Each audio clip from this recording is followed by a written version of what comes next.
ശരൺ, നമുക്ക് തിരിച്ചു വരാം. വളരെ പെട്ടെന്ന് നമുക്ക് വളരെ പ്രധാനപ്പെട്ട രണ്ട് അതിഥികൾ നമ്മോടൊപ്പം ഈ ചർച്ചയിൽ ചേരുന്നുണ്ട്. ഒന്ന് വസന്തസേന നായിക്, അദ്ദേഹം മുൻ വിദേശകാര്യമന്ത്രിയാണ്. ഒപ്പം രാഷ്ട്രപിതാവ്, ശ്രീലങ്കയുടെ രാഷ്ട്രപിതാവിൻ്റെ DS സേനാനായികയുടെ കൊച്ചുമകൻ കൂടിയാണ് അദ്ദേഹം.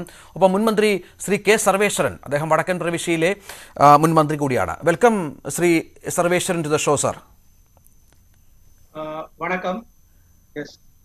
Sir, what is the actual cause of this situation there? People, these political parties are blaming each other.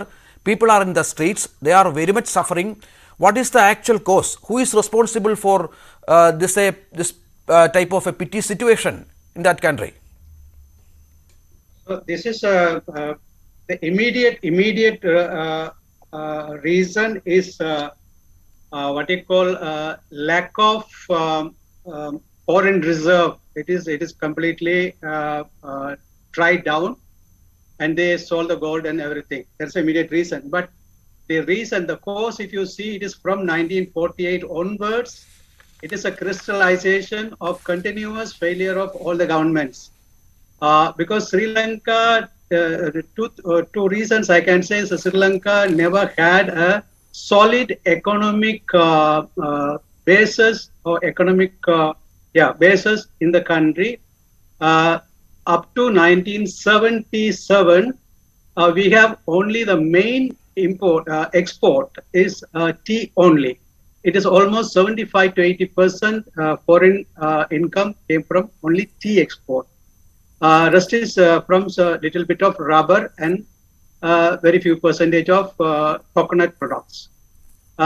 1970-77, Sri Bandaranaike government wanted to increase the local manufacture and local production.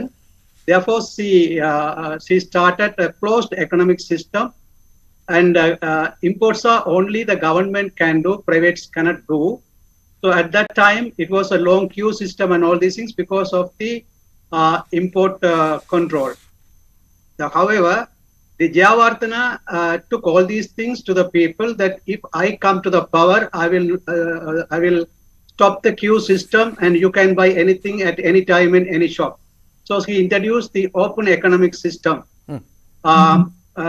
But once he started the open economic system in the previous 7 years, because of developed local textiles and local agriculture development, and other small and medium industries.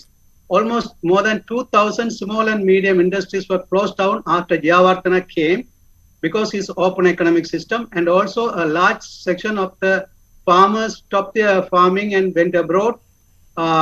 That is local farming also gone down because the import of even dry chilies and rice and milk powder and milk products, everything he started imported, told that the local production, the price of the local production is more than the import one, because that means you are not blaming the present rulers. No, I'm coming to the point. To the point. Okay. So because in any economic growth, you need a strong preconditions, so very important preconditions, or two. One is the social and political stability of a country, and the proper economic plans.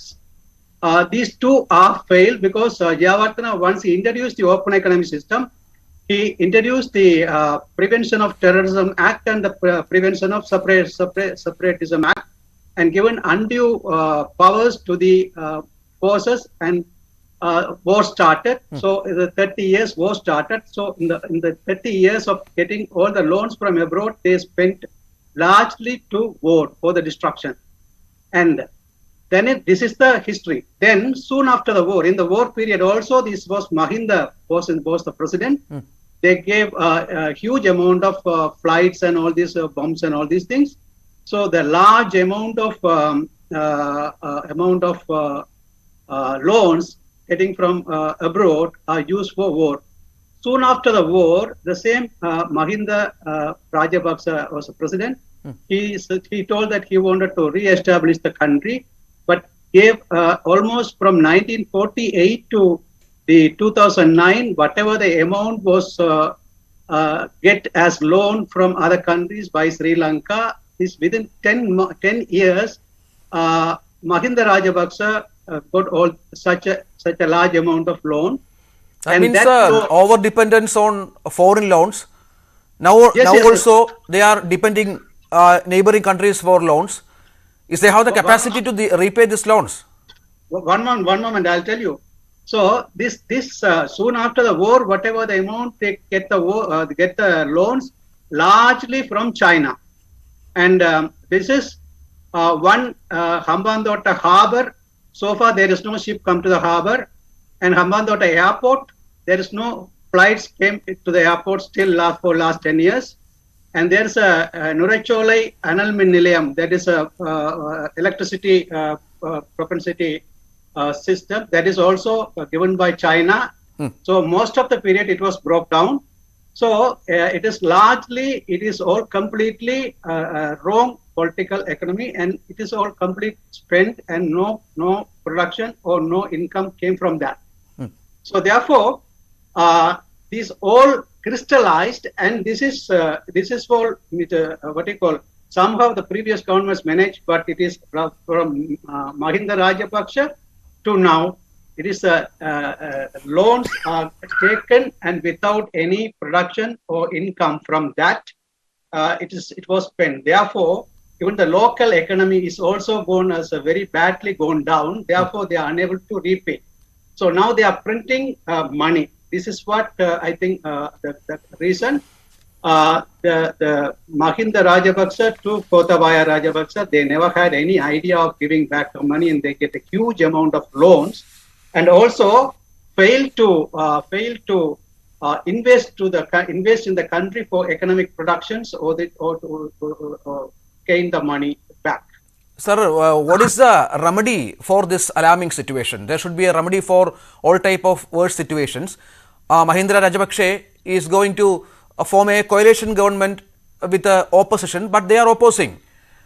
Yes, because this situation is now is very difficult to find a way out. It is not an easy way out.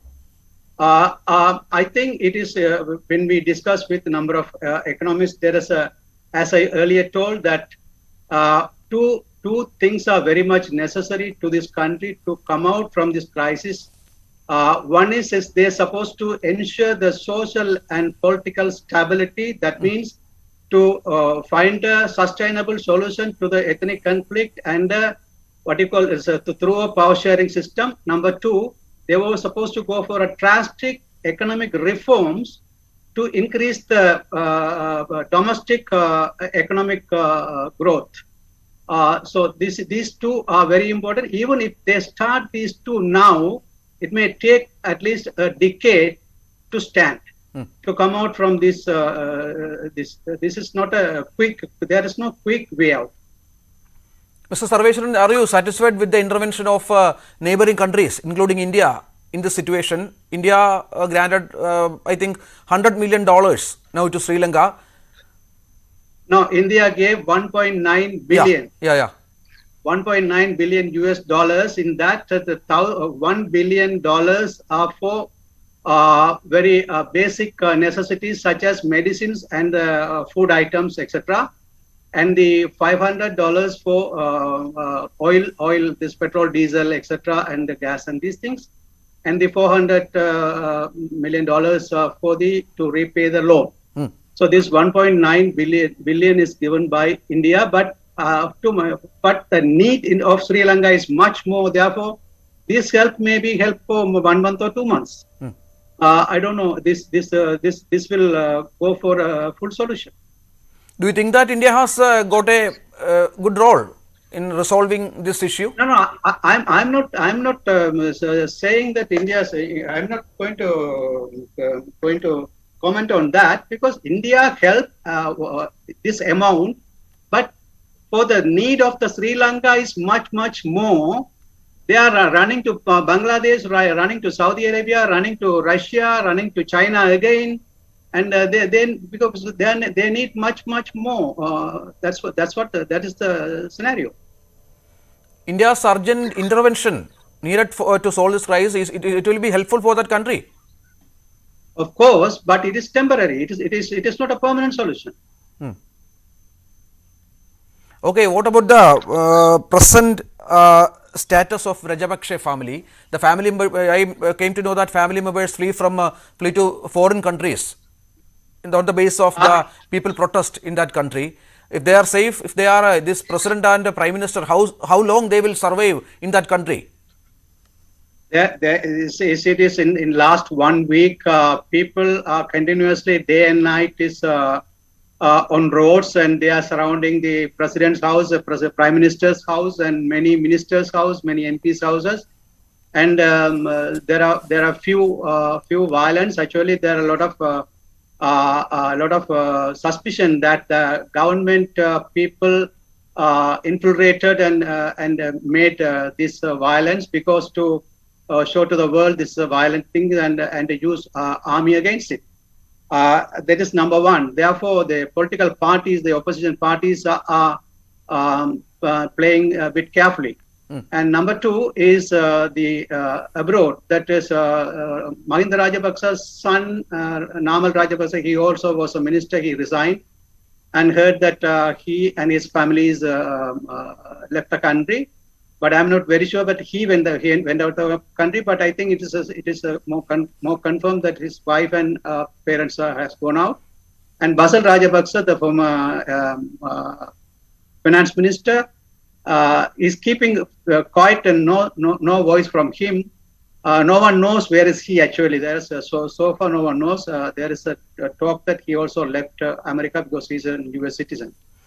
Rest of the people are here, and around 50 MPs of the ruling regime decided to function as independent in the parliament. Today, the parliament is under this crisis. Parliament is calling today, and the parliament supposed to endorse the emergency declared by the president recently. So I hope that it is very difficult. I think today they may lose it. There is a lot of possibilities to lose the majority in the parliament. It seems. This type of crisis and situations, war is not new for Sri Lanka, but they have overcome this type of situations many times. Will you think that this situation also the country will overcome? That's what I already tell, that there is very difficult because the roots.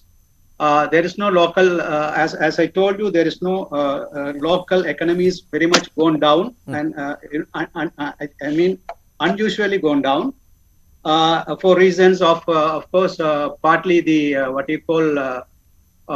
pandemic, and partly the no economic plans of the regime, of the ruling regime.